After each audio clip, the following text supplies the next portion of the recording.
Okay, I'm Yep. going in again. Yep, now it's going. Good. Great. Okay. So now we're actually official.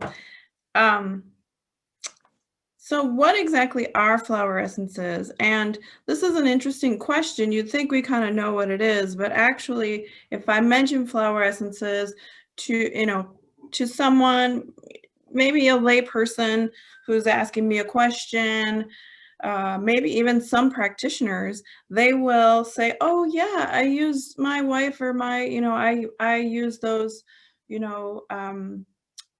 essential oils and da da da da da, or I use homeopathy and we use sage for that. In our house has this great smell." Well, so there's often this misunderstanding that flower essences and essential oils are the same thing. They're not. So let's talk about some basics. Some of you will know exactly what this is and others won't. So we're just going to make sure we're all on the same page. And the first thing is, what is a flower essence? They are made from the flower only. And essential oils, for example, are made from often a whole plant. So if you're going to make an essential oil of, let's say, a mint, we're going to use the whole plant above ground, not the roots, but the whole plant above ground. And that creates, we use a lot of plant material to make that. For example, rose otto, which is very lovely. If you were to buy that essential oil, you would buy, say, your little half ounce. To make 1 ounce of that takes over a dump truck full of rose petals. Okay, so we're talking about a non-sustainable type of therapy. And I'm not saying I don't love aromatherapy, because I do. It's amazing. But I also really respect flower essences on many levels, one of which is it's a very sustainable type of therapy. Flower essences can be made from 1 to a handful of flowers. That's all you need. And you need water, sunshine or moonshine or both. That's what you need. A little bit of brandy to preserve it. So a flower essence is made only from the flower, and the flower itself has all the properties of the plant. So it has all the reproductive possibilities this plant has. Its vital force when a plant makes a flower is all focused into the flower itself. It says, we want to make babies to survive, so we're going to put all our energy into this flower so that we can have babies.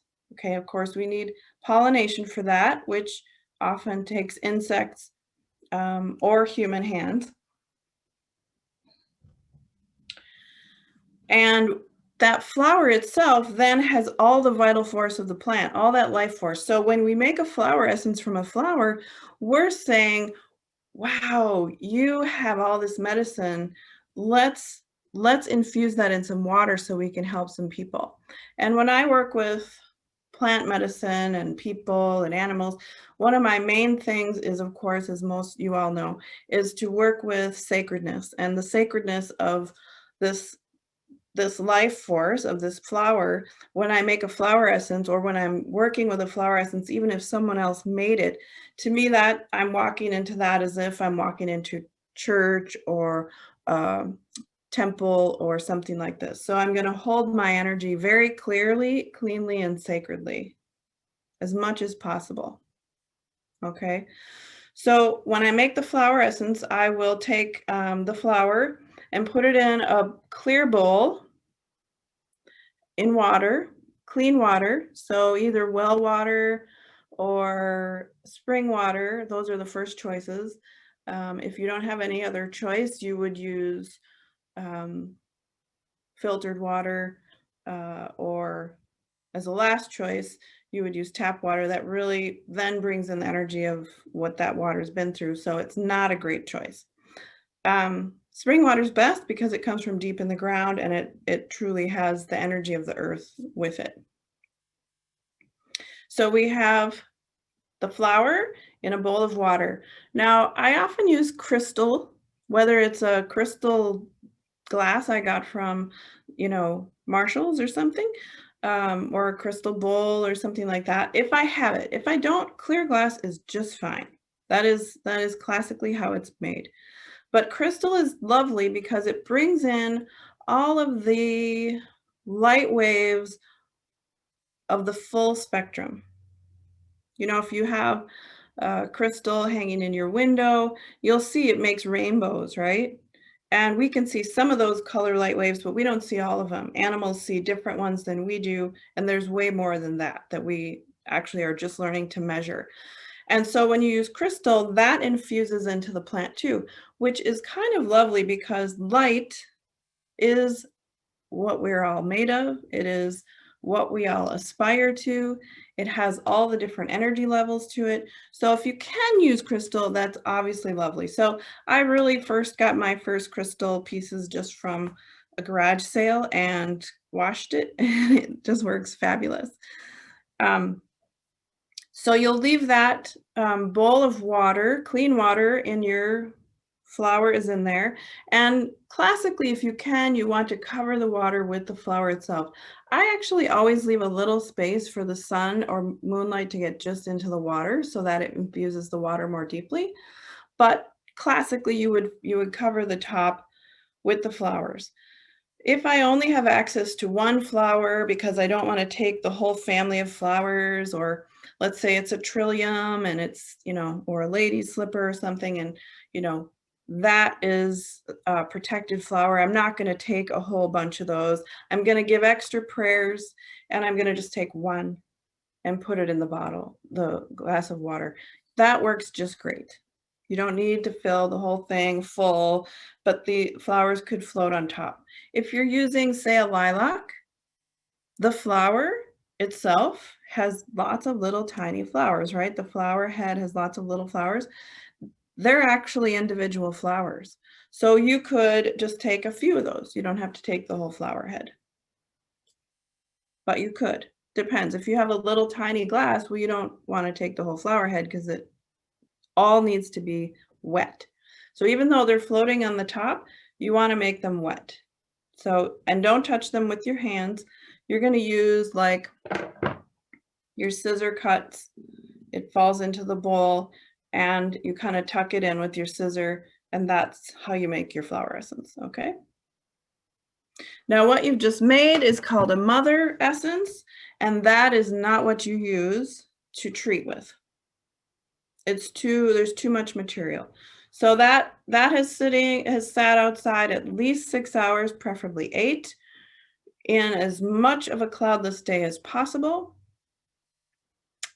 If you want to use moonlight, note the phase of the moon that you're in. You may own, like when I did a moonflower essence in Belize, I for sure wanted the full moon for that, right? Because it only blooms at night, but also because that's the strongest time for that flower and it has moon energy.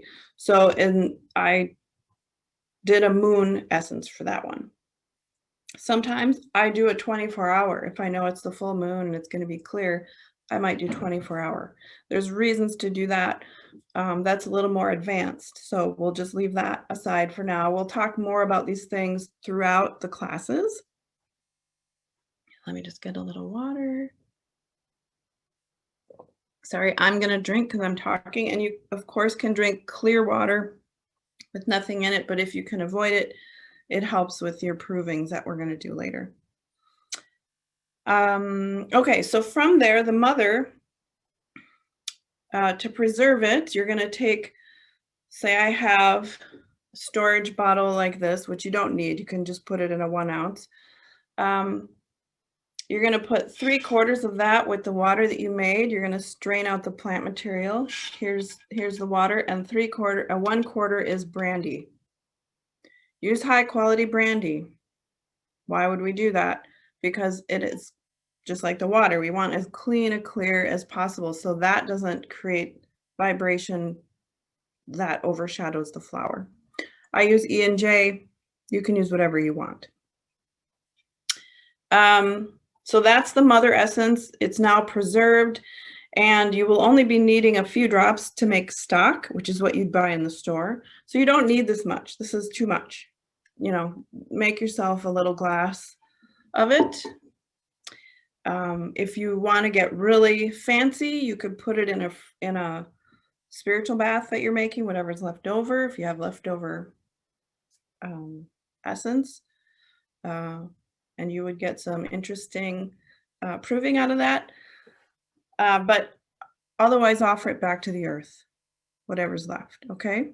And offer with a prayer of thanks, whatever has meaning to you. And as you're making it, that's also a sacred thing to do, is to thank the plant spirit as you're cutting it and making it. Thank the water spirits in whatever way feels powerful and clear to yourself. For the stock, which is what we're actually going to start using, the mother is a mother because it just is how we make everything else. We're not going to use it for treatment or provings or anything. It's too material. We need to dilute it at least once more. So to do that, we're going to take our mother and our dropper, and we're going to use a little bottle. Might look like one of the ones you got. If you're using a 1/2 ounce bottle, you're going to put 1 drop in, 1 to 3. And if you're going to use a 1 ounce bottle, you would put 3 to 5 in there. Drops of this, okay, of the mother. That's what you put, just drops. Then you fill it, this bottle, the stock one you just made, it's called a stock.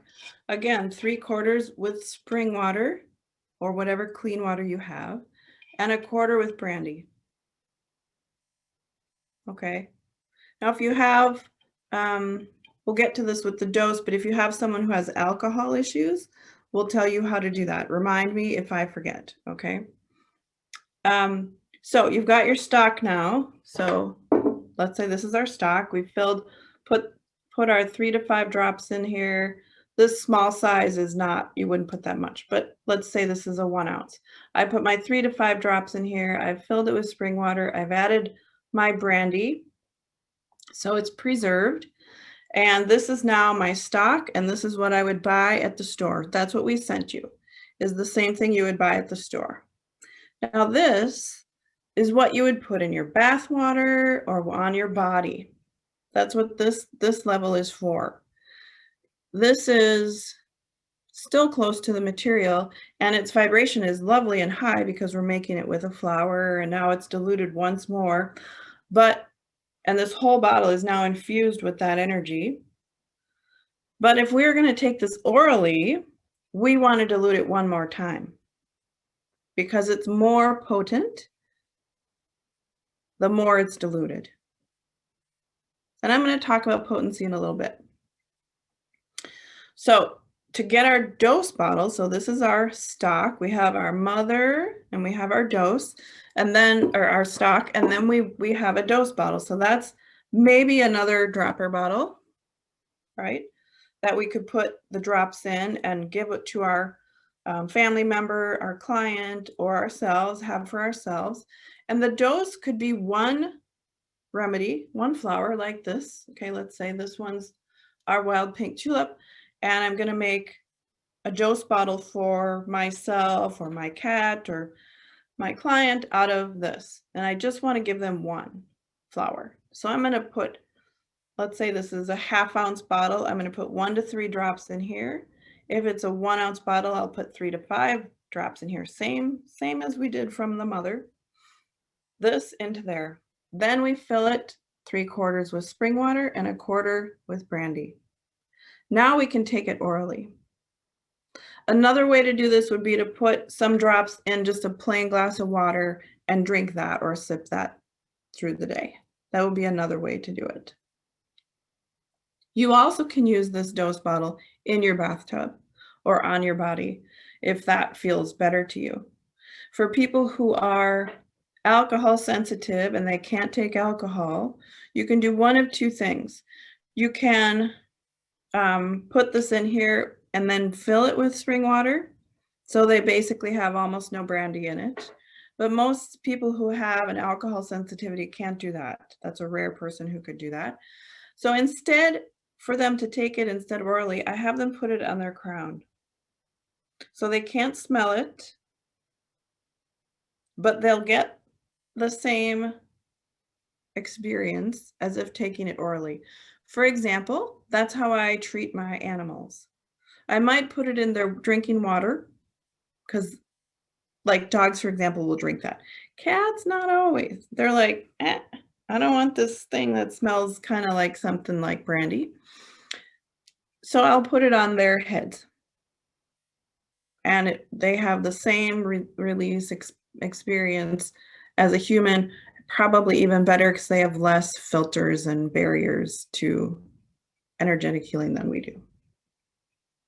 Just like infants, they have less than we do too. So for an infant, you would put it on their head. You can also use pulse points. That's a good way to get it in. The Maya believe our soul lives within our blood. So on the pulse points or on the heart also would work.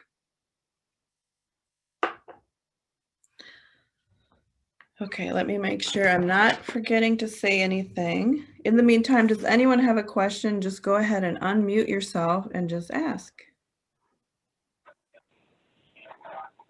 How many flowers can you put in each bottle?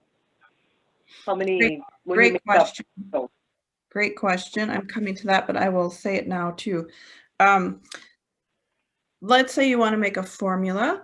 That formula could have 1 flower or it could have up to 6 in it.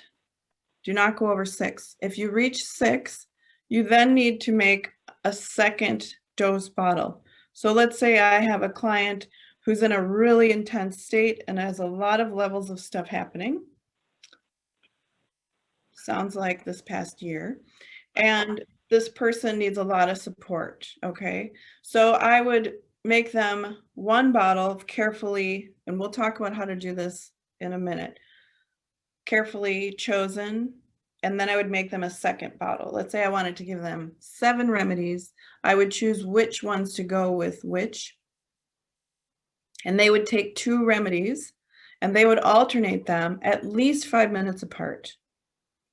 Okay, and when you take a flower essence, you don't want to be taking it with food for at least 15 minutes on either side, or coffee, or any strong tasting or smelling thing. You also don't want, if you can tell them, but it still will work, but it's more penetrating and more clearly touching the vital force if the vital force doesn't have to deal with strong perfumes or essential oils that the body is wearing as well. So flower essences and other energetic medicine work better without those strong scented things as well. You can have aromatherapy in your house. If you're using a diffuser, that's not going to interfere with you taking your flower essence. Just don't stand next to the diffuser while you take it. Okay. We'll talk more about how to create those dose bottles in a minute. Any other questions? Go ahead. Okay. Maybe we'll talk about this later too, about like where to keep them and like what to keep them away from, like if the strong scents, like if you shouldn't those, yeah. Thank you. Great. Yeah, so no strong scents. You would keep them out of the sun because now you don't want to change it. So you want to keep them in a dark cupboard or, you know, a corner where it doesn't get much light in your house or your bathroom or something, again, away from strong smelling soaps, etc., and away from electronics. So you wouldn't say carry it in your purse with your cell phone. You would carry it maybe in your pocket and your cell phone would go in your purse. Not near your computer, not near your television, that kind of thing. Melissa, did you have a question? Yeah, I'm curious why brandy? Like I've seen that with the other essences too, that it's brandy, and I'm just curious why. Yeah, it's made with grapes, so it's a fruit specifically, and the processing of it is very little. Okay, thanks.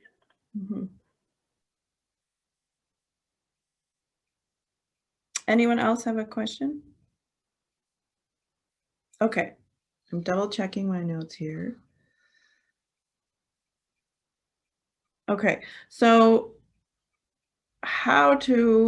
one other piece about making a dose bottle that I feel is important to know is that sometimes there's a formula that's made that is synergistic in and of itself, and that becomes one. So for example, Rescue Remedy, or we think of it as 5-flower remedy, that specific combination of flowers is so synergistic, and that one happened to be developed by Dr. Bach, that it is considered one remedy. So if I'm making a dose and I'm going to add 4 flowers to it, so I'm going to add motherwort, and let's say we'll just use the 4 today, lily of the valley, and I'm going to use bleeding heart, and I'm going to use wild pink tulip, and then I add 5-flower to it.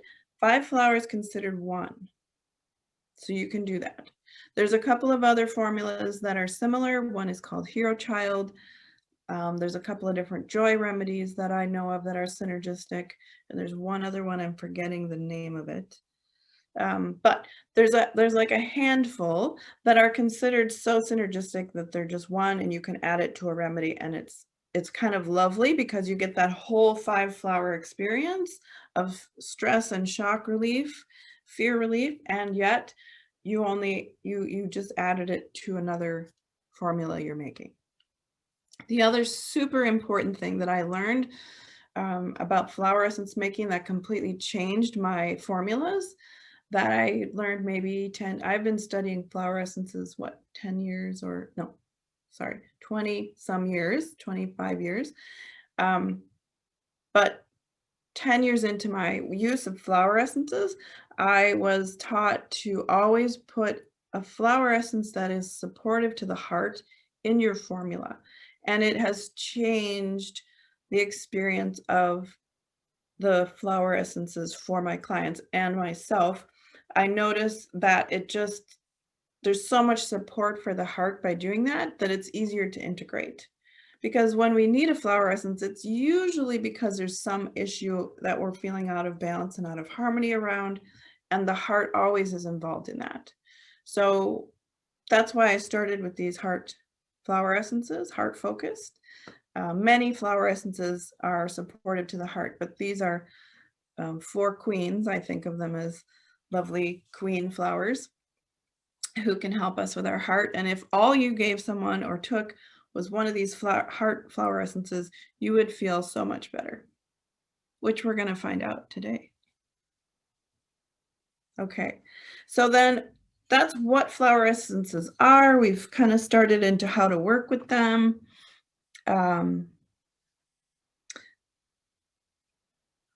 Let's make sure I don't have anything. Okay, so any more questions before I go on to my next piece here? I have another question. Great. I kind of missed when you were talking about making the mother tincture, how much, like the quantity that you're making? Yeah, you don't need to make this huge bowl of water. It's actually kind of wasteful, but if you do, feel free to like offer that sacredly to maybe back to the plant you're making it from, or to a plant in your house or something like that.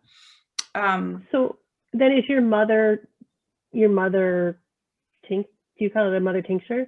Is the mother essence? Yeah. Mother essence. Mm-hmm. Is that, how big is that? So I usually use a crystal glass. So like this big, on our break, I can bring one back when we start our flower essences discussion after this first hour, and I can show you what size I use. And I usually end up putting it in, because I'm a practitioner and I see a lot of clients, I actually make 2 mother 1-ounce bottles. Okay. And that helps in case one breaks or one just goes bad for some reason, which I can tell you what that would look like too. Okay. Then I just wasn't sure if it was like a 1-ounce bottle or like a quart jar or something like that. Right. You know? Okay. Yeah, that wouldn't make sense, a quart jar, because it lasts for so long. Like my mother's, I have some mothers from 2003 that I made in Belize, and they're still good. Now there's some of those that have just started to turn, but think about how that's almost 20 years. Yeah. Okay. Yeah. Great. So I don't need that much because I'm only using a few drops to make each stock. And stock is what I use a lot in my practice because I'll use them on the body, which we'll talk about. for all kinds of things while I'm working with someone. Or I send them home with it, like, here, put this on your shoulder or whatever. Yeah, great question. Yeah, that was like my biggest mistake when I made my first few. I'd be like, crystal bowl. So I'd pull out the big crystal bowl, and then I'm like, oh, I have all this water, and it's supposed to be like 2/3 water more and a quarter more of brandy, like way too much. So like a cordial size drinking glass, even. Yeah. Like that's Yes. the perfect. Yeah, for someone who's just working with their family and friends, you really just make a small bottle. So you can buy a really nice crystal vessel to make it in. Because it's so tiny, you don't need to make that much. Mm-hmm. Yeah, and that'll last a long time. I just thought of something.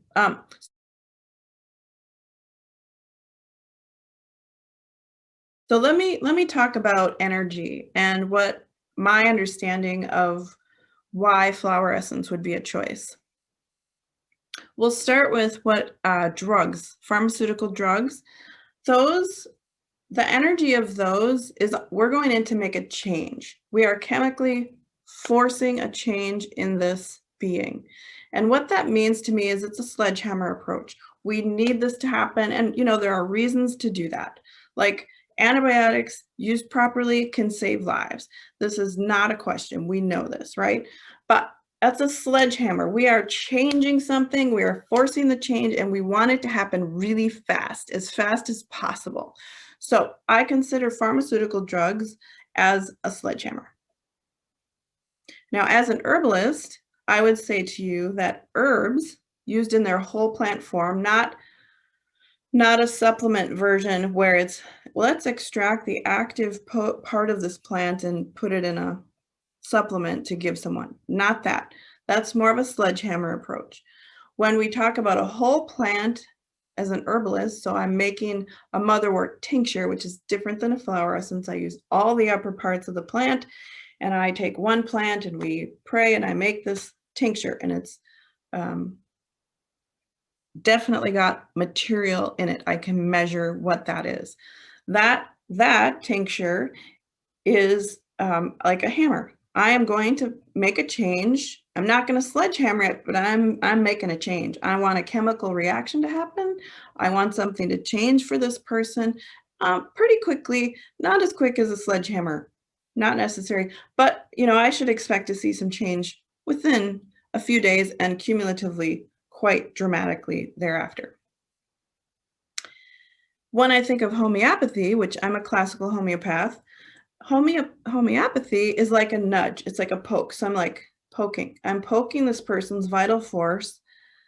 I'm not necessarily making a chemical change. I'm not putting chemical in to make a chemical change. A chemical change could happen, but it's not because I'm forcing it. It's because the vital force got poked, and it was like, oh, it was waking it up, and like, I can make a change now. I have this energy and this reminder that I was out of balance. So I'm going to try and reclaim my balance. And by doing that, homeopathy will poke you.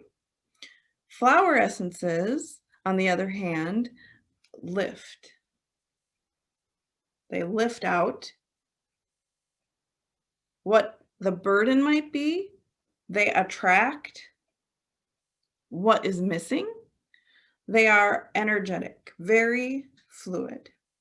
They fill our cells and our vital force with this very bright life force, but it's an energy imprint. And the person who created flower essences was Dr. Bach, and he was a physician who thought medicine was too violent. So then he became a classical homeopath and studied the Hahnemannian type of medicine that Melissa and I practice, and practiced homeopathy for a number of years as a physician. He's from England. And then he was like, this is also too violent. I don't like this either. And so he started working with flowers. There's a couple of exceptions that he came up with, which is a sacred spring, rock water is one of them.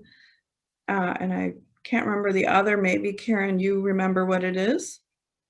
Since you've been studying with Loie, there's one other one he came up with that wasn't a flower. I'll There's think some- of it before the end of class, and I'll remember what it is. Yeah. Okay, okay. Yeah. And some of his essences are tree flowers, which are like teeny tiny. They don't look like the flowers we think of. So that's another one. So that's who originated it. He did all his provings on himself. He tested all kinds of things. And here's where I will give you a caveat. People say they don't harm people. Well, for the most part, that's true. They work on a different level than any other medicine or any other work that we do, except maybe energy work and spiritual healing. However, if you take too many, and if it's not for the right thing, and it's repetitive, you can create disharmony within the being because it gets confused. He essentially died and was considered insane by many people. And he became very troubled. So part of that was because he didn't have anyone to really practice this with except himself and a small circle of people. And he was curious, so he kept experimenting. So that's a very tiny excerpt of who Dr. Bach was. You can research him. There's lots of information about him, books and online, etc. Okay. So Doctrine of Signatures. Any questions before I move into Doctrine of Signature? Okay, wonderful. Doctrine of Signature, this is again a kind of a small explanation of it. It's a whole study in itself. It's quite large.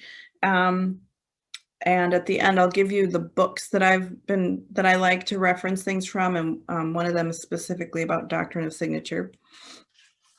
But as an herbalist, we're taught Doctrine of Signature is showing us what is unique about a plant. Now I'm gonna go to a share screen.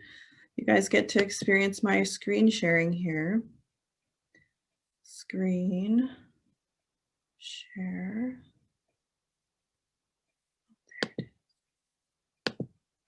Okay, here we are. So this is not my favorite, but I think you'll get the idea. So Doctrine of Signature is showing us what a plant can do to help us by showing us something unique about itself. What's unique about this plant is likely, but not always, likely a signature of how it can help you as a human. So the ancients used this Doctrine of Signature without having language that we do about it as one way to understand how to use plants as medicine because they had no other medicine. And the other way would be to observe animals who were ill and what they ate for that illness and if they recovered or didn't. And the third way is something Miss Hortense, one of my elders in the Maya tradition, utilized a lot, and that was working with the dream state. This can get dicey because sometimes we think our dreams are more potent than they really are, but I also want to honor that dreams are potent. And Ms. Hortense would say that there is a level of dreaming that is specific to healing ways and natural healing of plants specifically. And that if she had a question of what to work with a client who she was an herbal midwife, and so people would come to her with some pretty serious things, and she lived in a jungle area that had a plethora of plants, she would be like, what would I need? And she would end up sleeping, or what we might consider be in a meditative state, and have that pop forward the what plant to use and how to make it and how to deliver it. So those are the three ways that ancients used to understand how to use plants as medicine. So if we think about Doctrine of Signature, which is what we're going to focus toward, and we look at this particular screen, we see walnut, which does look like the brain, right? It truly does. And it really does help the brain heal. And that has been scientifically proven. Kidney beans also with the kidneys, carrots for the eye. Now, the thing that gets tricky about this carrot one is that you can slice a lot of vegetables and look at them in different ways and make them look like what they do. So be careful about this, because while this actually looks like it doesn't always work that way. And sweet potatoes for the pancreas, yes. But if you didn't know what a pancreas looked like, how would you know that? Right? And the ancients actually knew about bodies because they had to butcher their own animals for food. So they understood bodies. They, I'm losing my word, but they would kind of project onto people that we were similarly built, which we kind of are. Okay, questions about that? Nobody? Okay. So an example of this, we're not going to study this plant today, is milk thistle. What is unique about milk thistle? Somebody throw it out there. There's a few things. We're just looking at this plant. What is it? What is unique about it? And there's something in the name of it that is unique as well. It's pokey. It's pokey. Mm-hmm. What else? The milk, it's got a milkiness to it when you open it. Right. If you open this plant or break off a stem, you're going to have a milky substance ooze out. That's unique. Not all plants have a milky substance ooze out. And what is milk thistle good for? Breast milk. Partially is good for breast milk. It's also good for the liver. It helps regenerate the liver. One of the things that we can't notice that by Doctrine of Signature. We notice that by using it. But if you look at this plant, the pokiness of it tells us it is protective, and it does protect the liver, right? Pokey is like, hey, don't bug me or I'll poke you. It also looks up and it's purple. So we'll get to that in a little bit. Any questions or thoughts about that? Okay. So things that give us Doctrine of Signature are the shape of a plant, the color of the flower and or the plant itself, the texture of the plant, the scent, if any, the posture of the plant, and the location it grows. So again, these are all clues, not answers specifically, but clues to what this plant might be good for. And again, we could do a whole day on Doctrine of Signature. We could do a whole series on just Doctrine of Signature. But this is just a great little bit that will help us as we go along. I'll be weaving Doctrine of Signature into everything we learn. So you'll be learning as we go. So purple, what do you imagine purple might be good for if we think of color?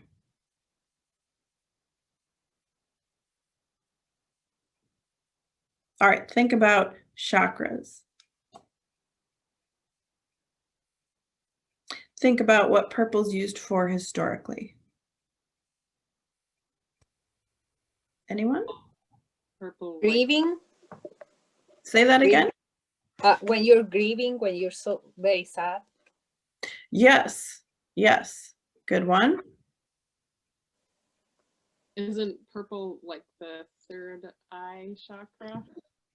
The forehead, or am I mixing that up? Is it the throat? Right, yeah. Third eye, okay. So purple and blue kind of have this interesting spectrum together, right? And blue we think of in chakras as like expression. So anything from here up is purple. But purple, if you think about historically, is used in royalty. Royalty color is purple. And if we're royal, in the ancient view of royalty, that meant you were put in that royal position by God. So you were equated as a godlike figure. Now we can argue that all day long, but that was what the belief was back in the time. So we think of it as godlike, noble, but purple really works with emotions. So remember that color. It has an affinity for blue, which has to do with listening and speaking and spirituality. So that's kind of a big color, isn't it? Yeah. It also works with our nervous system.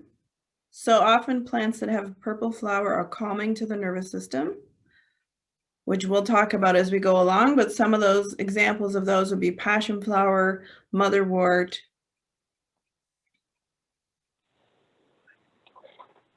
Kim, there's going to be printouts that we can do of a lot of this, correct? No, you're supposed to take your own notes, sorry. All right. But you can rewatch it, so you don't have to take the notes now. This is being recorded. Okay. Yeah.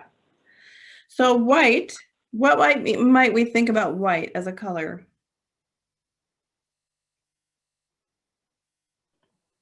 Purity.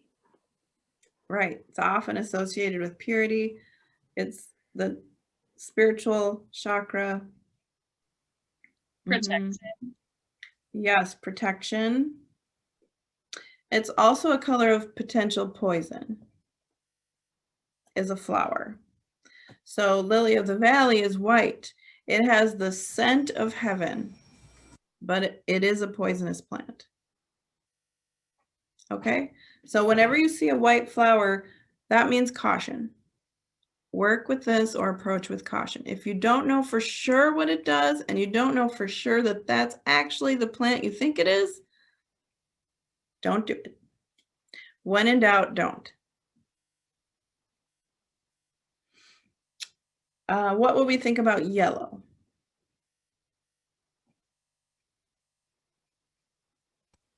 Sunshine.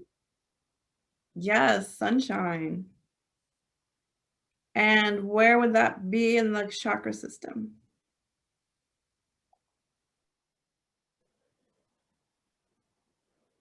Solar plexus. Right. Yellow is often, and solar plexus is right in that upper abdominal area under the ribs. And it is, if you see a yellow flower, often supports lymph, which is part of our immune system, bile, liver, and gallbladder, like dandelion. It's a great example. So lymph, immunity, bile, liver, and gall. And if we think about the chakra system location, that is to do with willpower. What about red?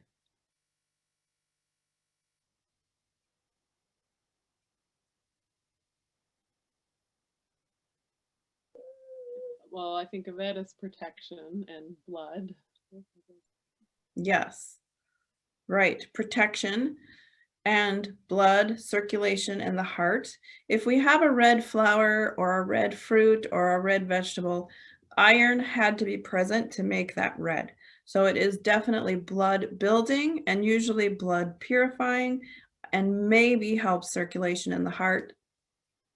Although purple can also help the heart. And think about purple, blue into red, right? Blue and red make purple. So think about that.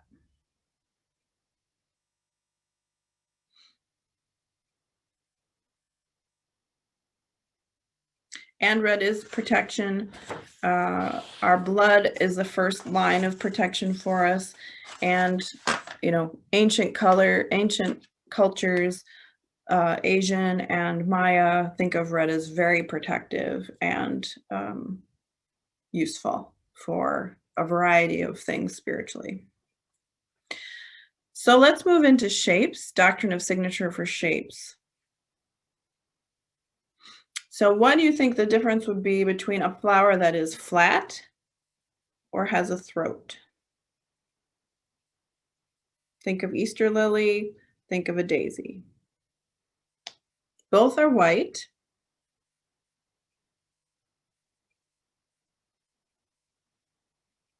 No wrong answers here. We're kind of guessing. I think, kind of like yin and yang, like container, the holding things versus, more of a yang, sunshiny type energy. Mm-hmm. Right. Right. That's a great thought. So a throated flower takes the insect has to go inside to pollinate usually. That's kind of sexual, isn't it? Yeah. So think about that throat as having to do with possibly reproductive things, because that's kind of a, seductive sexual thing to do. A flat flower might not mean anything because it's flat, although it might. You might also then start counting petals on both of these. And that gets us into sacred geometry, which is sacred numbers, and that there's a whole nother thing, and we'll go through that as we go through each flower. There might be flowers that are bells that hang down or that hang sideways. What do we make of that?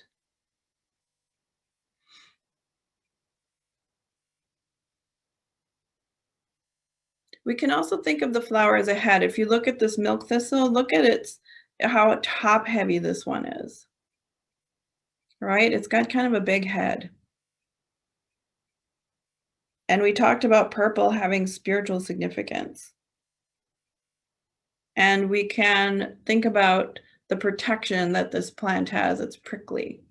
So what might we put together with that? It's got a big head, it's got a purple flower, and it's got lots of spikes. If we add that all up, what do we get?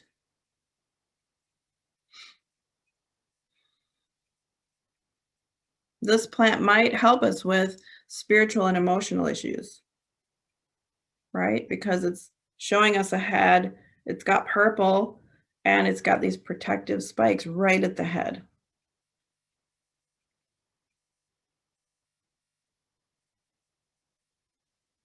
Okay, so I think we're getting go ahead. I have a question about it's specific to the milk thistle, but also along the lines of the Doctrine of Signature. So underneath the flower, there's like a layer of the spikes, and then there's the bulbous. There's like a bulb part in there. And for some reason, I keep coming back to that. So I'm wondering if I don't know what there might be. Is that that's actually a food? That's actually a food. If you were going to eat thistle, you would eat the bulb part, and it's also where the seeds will be. Okay. So it's kind of like an artichoke. It's related to artichoke, so they do a similar thing. Okay. I was curious maybe how that, where the seeds are in the specific like milk thistle would impact the Doctrine of Signature. So. It could. In this particular case, it's not what we're going to focus on because many plants do that. So that's another thing, like many plants do that. It's not as unique. So it doesn't necessarily apply to the Doctrine of Signature, although it could. So it gets tricky. And that's why it's considered kind of a folk science, not a true science. So another thing to think about is scent, which we're going to talk about with lily of the valley and mints. Scent is typically used by the plant as protection from pests, but for humans, it draws us in or repels us very clearly. So when I work with skunk roots named that because the root, which is where the medicine is, smells like a skunk.